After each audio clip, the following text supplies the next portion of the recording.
The Wars of the Jews.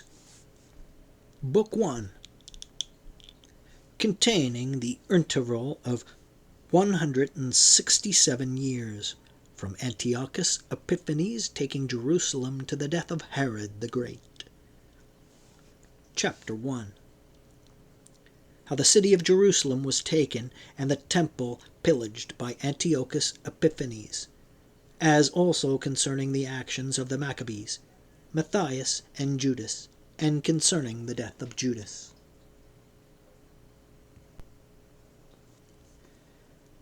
(1) At the same time that Antiochus, who was called Epiphanes, had a quarrel with the sixth Ptolemy about his right to the whole country of Syria, a great sedition fell upon the men of power in Judea, and they had a contention about obtaining the government, while each of those that were of dignity could not endure to be subject to their equals. However, Onias, one of the high priests, got the better and cast the sons of Tobias out of the city, who fled to Antiochus, and besought him to make use of them for his leaders, and to make an expedition into Judea. The king, being thereto disposed beforehand, complied with them, and came upon the Jews with a great army, and took their city by force, and slew a great multitude of those that favored Ptolemy, and sent out his soldiers to plunder them without mercy.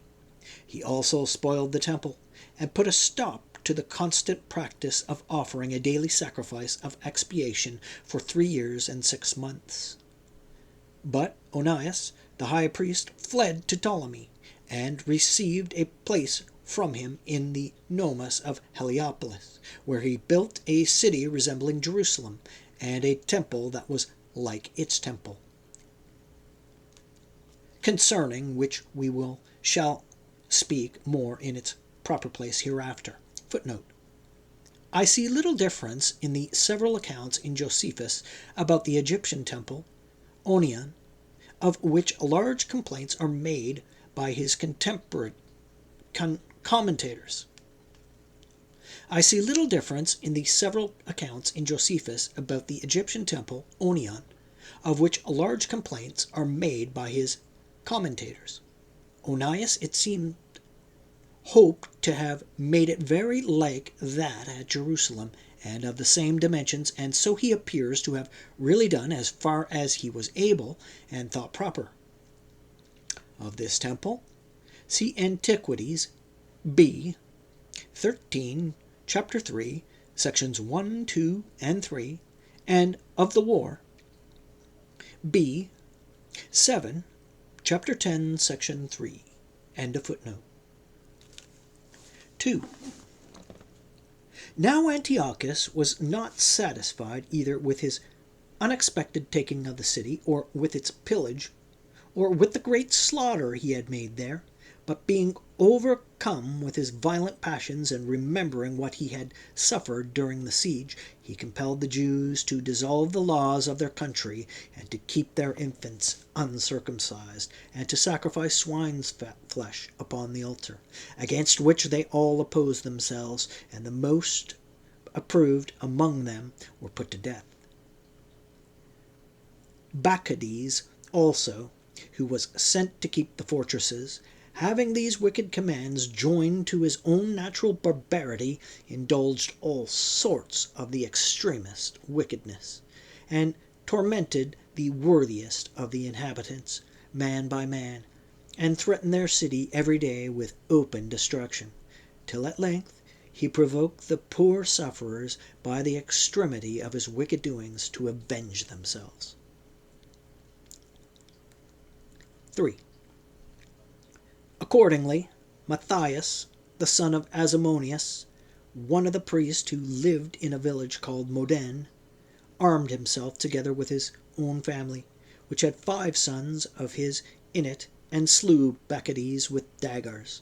And thereupon, out of the fear of the many garrisons of the enemy, he fled to the mountains, and so many of the people followed him, that he was encouraged to come down from the mountains and to give battle to Antiochus's generals, when he beat them and drove them out of Judea.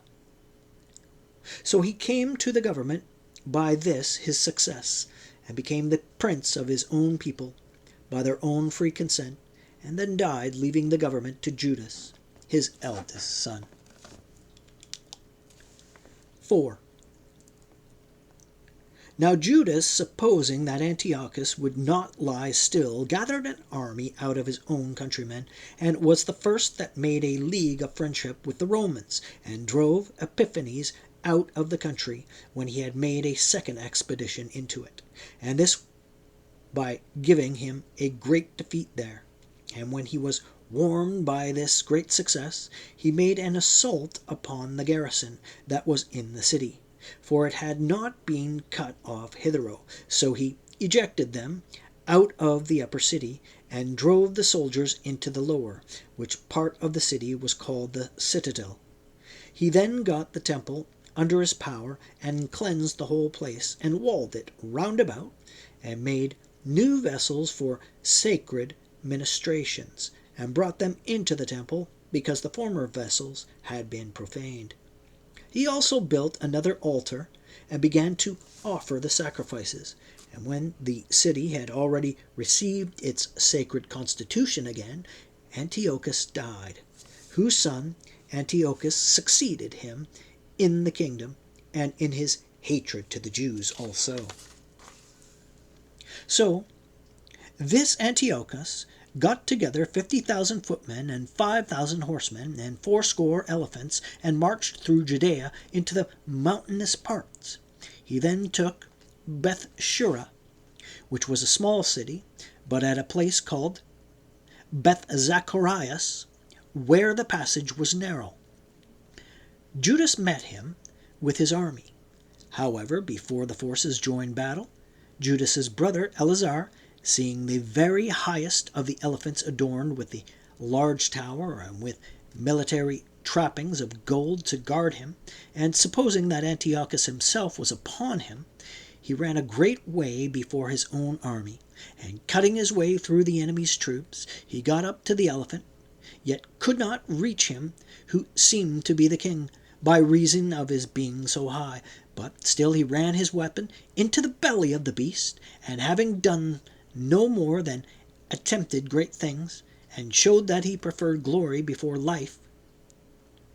Now he that governed the elephant but a private man, but had he proved to be Antiochus Eleazar, had performed nothing more by this bold stroke than that it might appear he chose to die, when he had the bare hope of thereby doing a glorious action. Nay, this disappointment proved an omen to his brother Judas how the entire battle would end.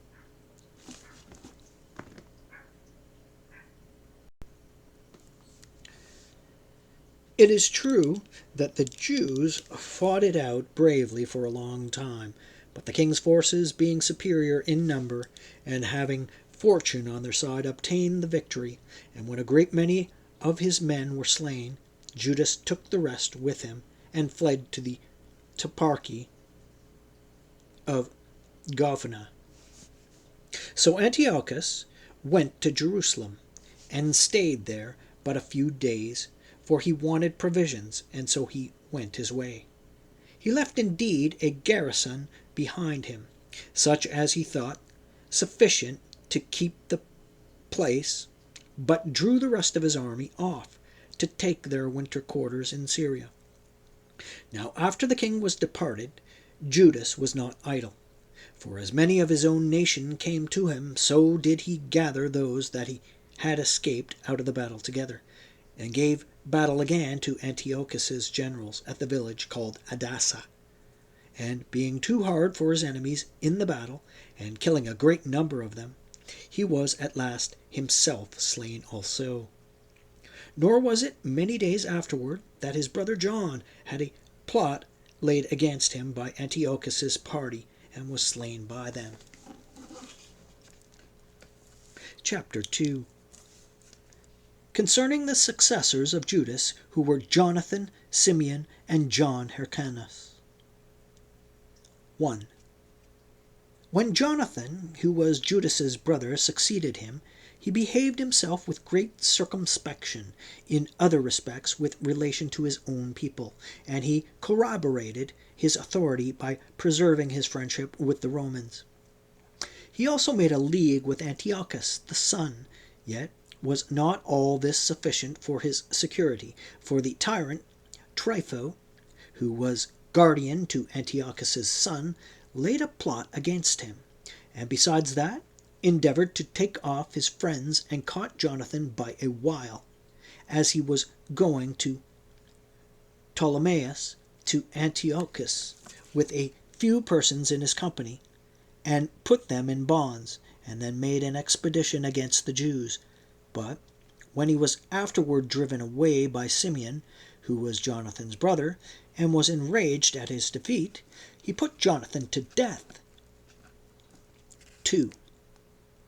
However, Simeon managed the public affairs after a courageous manner, and took Gazara, and Joppa, and Jamnia, which were cities in the neighborhood. He also got the garrison under and demolished the citadel. He was afterwards an auxiliary to Antiochus against Trypho, whom he besieged in Dora, before he went on his expedition against the Medes. Yet could not he make the king ashamed of his ambition, though he had assisted him in killing Trypho, for it was not long ere Antiochus sent Cendebeus, his general, with an army to lay waste Judea, and to subdue Simeon. Yet, though he was now in years, conducted the war as if he were a much younger man. He also sent his sons with a band of strong men against Antiochus, while he took part of the army himself with him, and fell upon him from another quarter. He also laid a great many men in ambush in many places of the mountains, and was superior in all his attacks upon them. And when he had been conqueror after so glorious a manner, he was made high priest, and also freed the Jews from the dominion of the Macedonians after 170 years of the empire of Seleucus. 3. This Simeon had also a plot laid against him, and was slain at a feast by his son-in-law Ptolemy, who put his wife and 2 sons into prison, and sent some persons to kill John, who was also called Hyrcanus.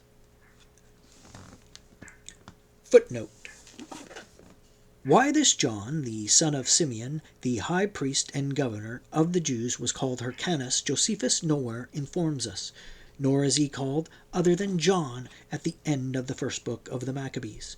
However, Sixtus Senensis, when he gives us an epitome of the Greek version of the book, here abridged by Josephus, or of the chronicles of this John Hyrcanus, then extant, assures us that he was called Hyrcanus, from his conquest of one of that name. See Authent, Rick, Part 1, page 27. But of this younger Antiochus, see Dean Aldrich's note there. End of footnote. But when the young man was informed of their coming beforehand, he made haste to get to the city, as having a great confidence in the people there, both on account of the memory of their glorious actions of his father, and of the hatred they could not but bear to the injustice of Ptolemy. Ptolemy also made an attempt to get into the city by another gate, but was repelled by the people, who had just then admitted Hyrcanus. So he retired presently to one of the fortresses that were above Jericho, which was called Dagon.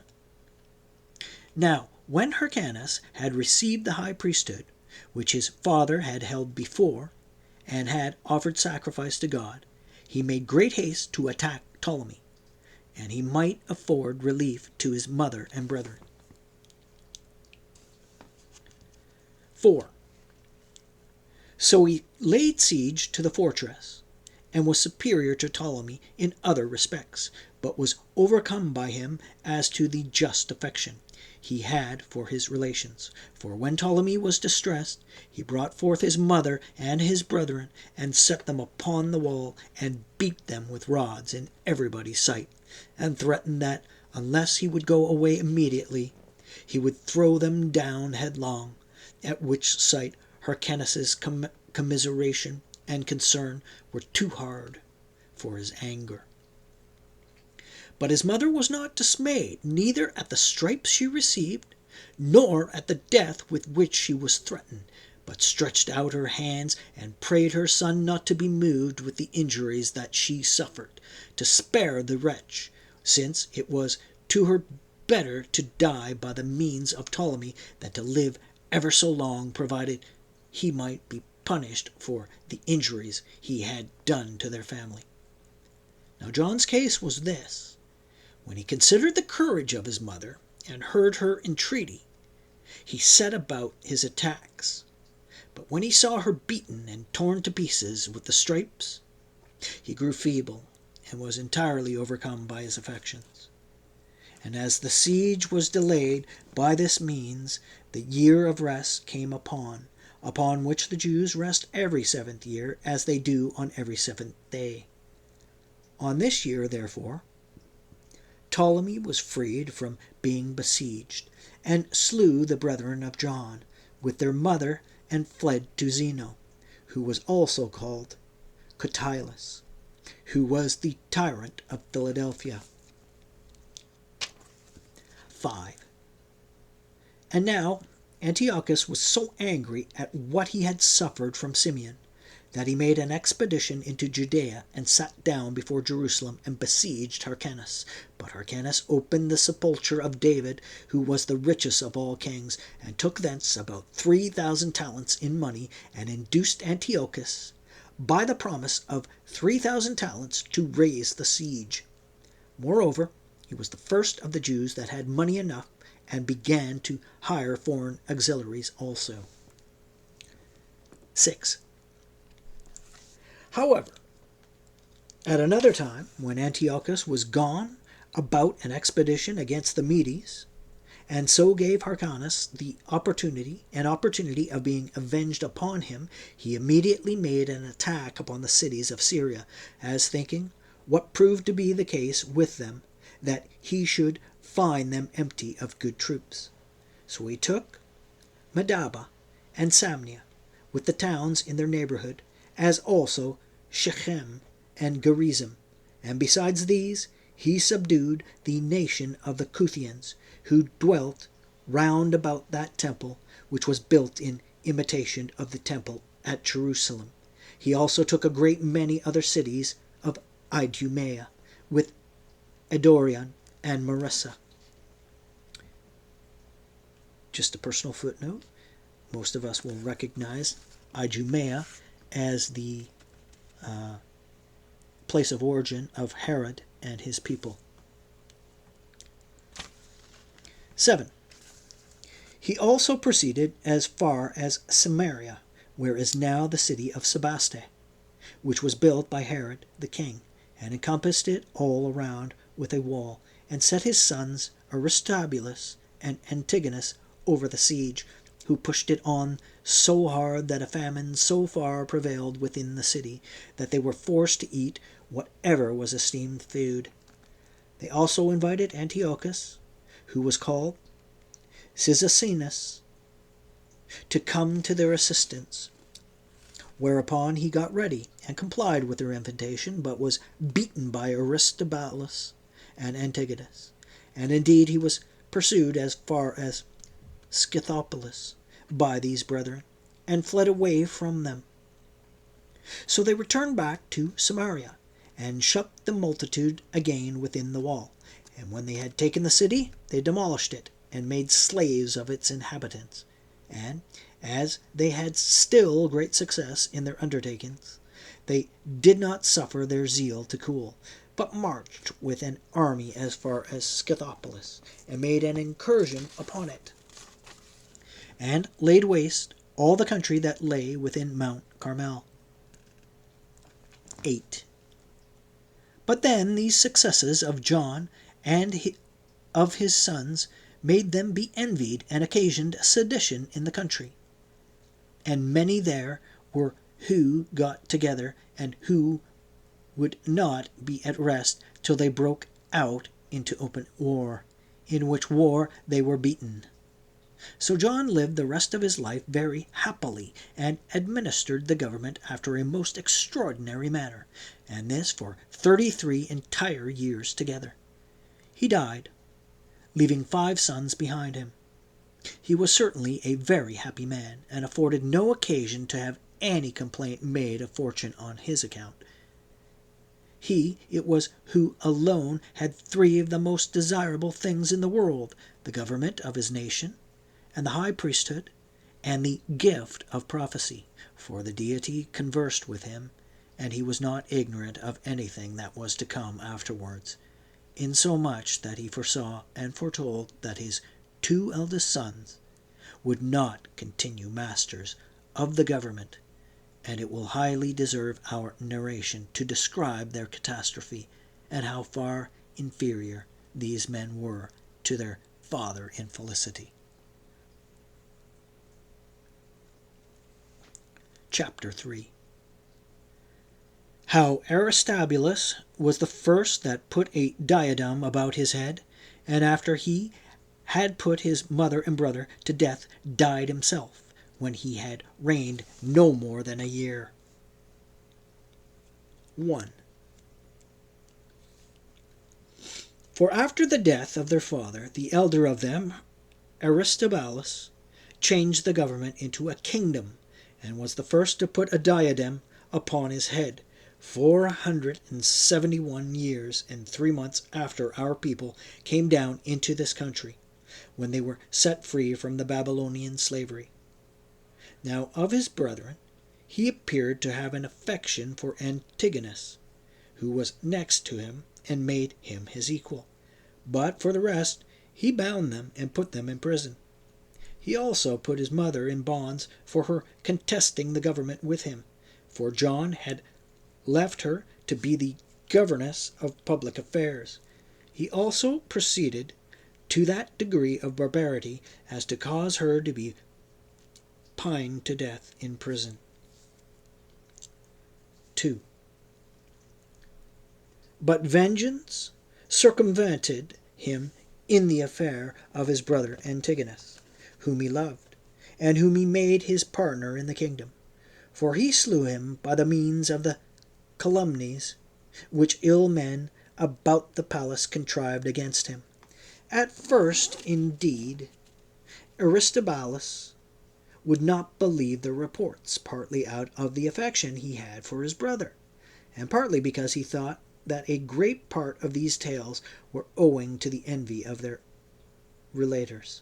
However, as Antigonus came once in a splendid manner from the army to that festival, wherein our ancient custom is to make tabernacles for God, it happened in those days that Aristobulus was sick, and that, at the conclusion of the feast, Antigonus came up to it, with his armed men about him, and this when he was adorned in the finest manner possible, and that in a great measure to pray to God on the behalf of his brother.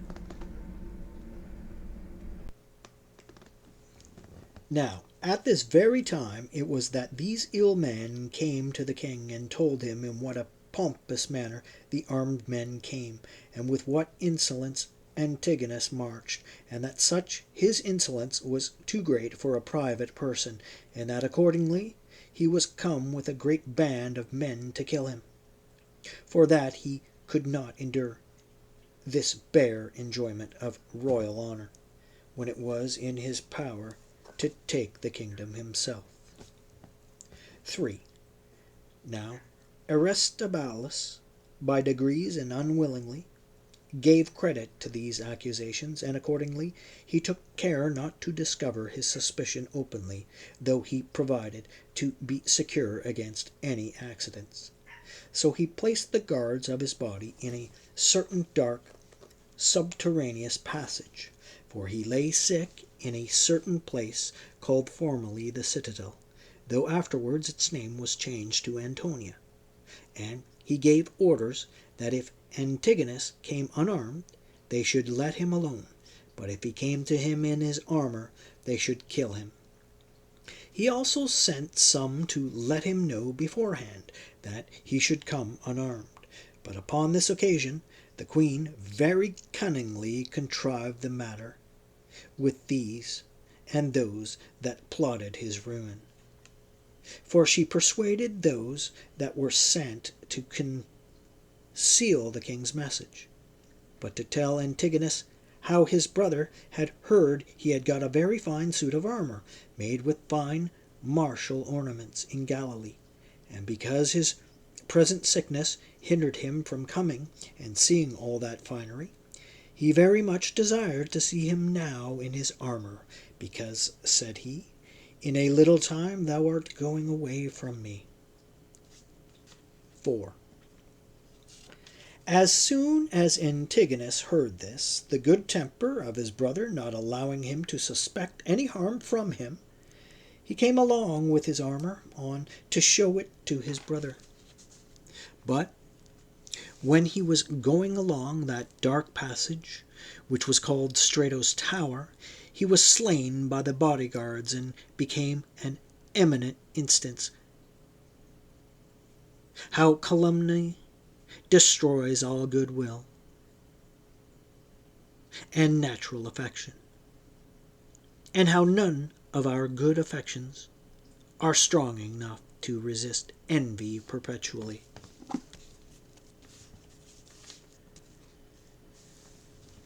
5. And truly anyone would be surprised at Judas upon this occasion. He was of the sect of the Essenes, and had never failed or deceived men in his predictions before. Now this man saw Antigonus as he was passing along by the temple, and cried out to his acquaintance. They were not a few who attended upon him as his scholars.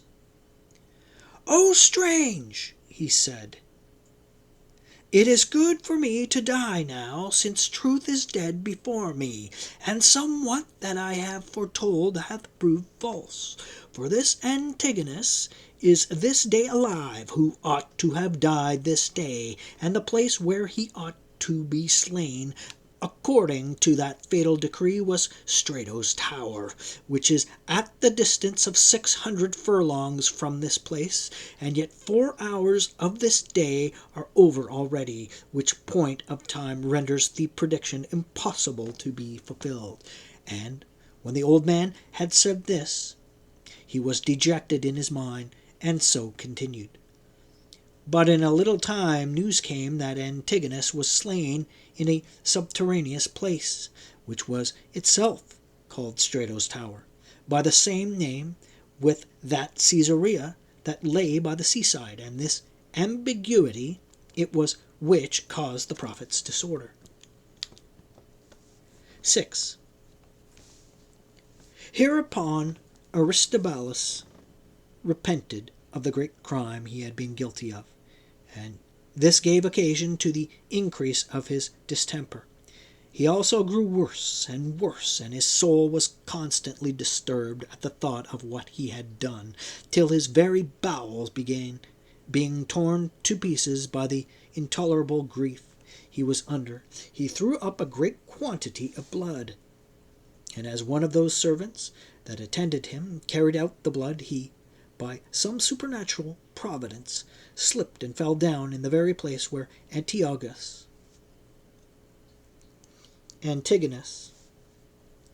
had been slain.